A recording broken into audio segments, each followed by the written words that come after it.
ایک رات فرعون نے ایک خواب دیکھا کہ شام کی طرف سے ایک آگ آئی اور اس آگ نے تمام گھروں کو جلا ڈالا، جبکہ بنی اسرائیل والے محفوظ رہے۔ دہشت کے عالم میں بیدار ہونے کے بعد فرعون نے تمام کاہنوں اور نجومیوں کو جمع کر کے اپنا خواب بیان کیا۔ نجومیوں نے اسے بتایا کہ بنی اسرائیل میں ایک بچہ پیدا ہوگا جو فرعون کی بادشاہت کو ختم کرے گا۔ بنی اسرائیل کے یہاں بھی شروع سے ہی یہی بات مشہور تھی، لہٰذا اس خواب کے بعد وہ مزید فکر مند ہو گیا اور اس نے حکم جاری کر دیا کہ بنی اسرائیل میں پیدا ہونے والے تمام لڑکے قتل کر دیے جائیں۔ اس حکم کے مطابق فرعون کے حواری اور اس کے سپاہیوں نے ہر ممکن قدم اٹھایا تاکہ کوئی بھی نومولود لڑکا زندہ نہ بچ پائے، لیکن اللہ کے فیصلے اٹل ہوتے ہیں۔ دیکھتے ہی دیکھتے بنی اسرائیل کے ہزاروں نومولود بچے ذبح کر دیے گئے۔ ان دنوں حضرت موسیٰ حمزہ کی والدہ اپنے حمل کے ابتدائی دنوں میں تھی۔ اللہ نے ان کی حفاظت کا سامان اس طرح فرمایا کہ ان کی والدہ پر معمول کے مطابق حمل کے آثار ظاہر نہیں ہوئے، جن سے اب فرعون کی چھوڑی ہوئی دائیوں کی نگاہ میں نہ آئے۔ انہوں نے اس بات کو چھپائے رکھا یہاں تک کہ پیدائش کا وقت قریب آ پہنچا اور انہوں نے بچے کو جنم دے دیا۔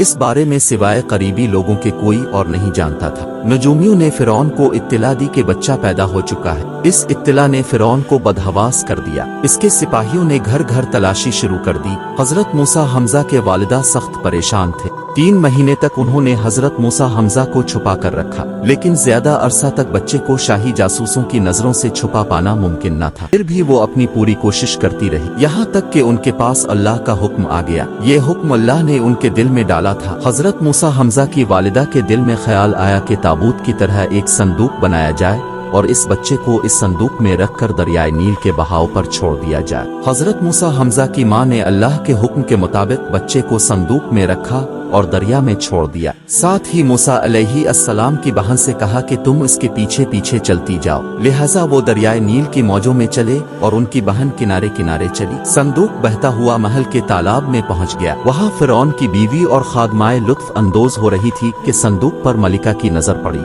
اس نے کنیزوں کو حکم دیا کہ صندوق کو تالاب سے نکال لا۔ جب صندوق کھولا گیا تو اس میں ایک حسین اور تندرست بچہ آرام سے لیٹا ہوا تھا۔ ملکہ بہت خوش ہوئی، اس کی آنکھوں میں ممتا اتر آئی، شفقت و محبت سے بچے کو گود میں لے لیا۔ ملکہ نے سوچا کہ اس بچے کو بیٹا بنا کر پالنا چاہیے۔ محل میں کسی نے خدشہ ظاہر کیا کہ یہ بچہ بادشاہ کی سلطنت کو ختم کرنے کا سبب بھی بن سکتا ہے۔ فرعون کے دل میں بھی یہ خیال آیا کہ کہیں یہ بچہ بنی اسرائیل کا وہ لڑکا نہ ہو جس کے بارے میں نجومیوں نے پیشن گوئی کی تھی۔ لیکن فرعون کی بیوی نے کہا یہ بھی تو ہو سکتا ہے کہ یہ بچہ ہماری آنکھوں کی ٹھنڈک بنے، یعنی ہم اس کو اپنا بیٹا بنا لیں۔ اس پر فرعون نے کہا یہ صرف تیری آنکھوں کی ٹھنڈک ہے، میری نہیں۔ میں نہیں چاہتا بنی اسرائیل کا کوئی بچہ میری نگرانی میں پلے، لہٰذا یہ صرف تیری ہی آنکھوں کی ٹھنڈک ہے۔ حضرت ابن عباس رضی اللہ عنہ فرماتے ہیں کہ اگر فرعون یہ بات کہہ دیتا کہ یہ میری بھی آنکھوں کی ٹھنڈک ہے تو اللہ تعالیٰ اسے بھی ہدایت دے دیتا۔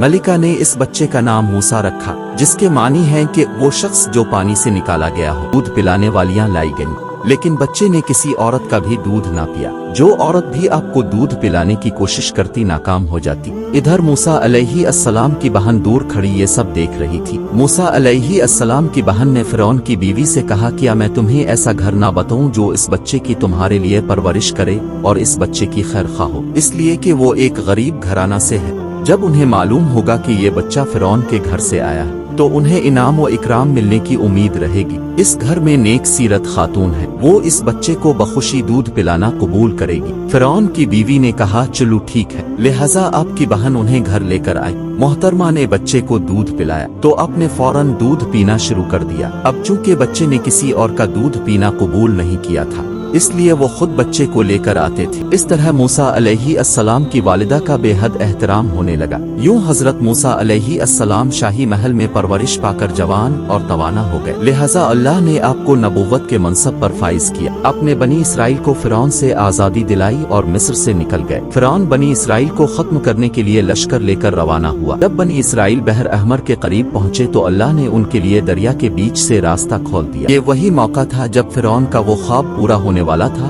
اور اس کی بادشاہت اور لاؤ لشکر تباہ و برباد ہونے والا تھا۔ بنی اسرائیل تو سمندر کے پار چلے گئے، مگر جب فرعون اپنے لشکر سمیت ان کے پیچھے آیا تو سمندر کا یہ راستہ بند ہو گیا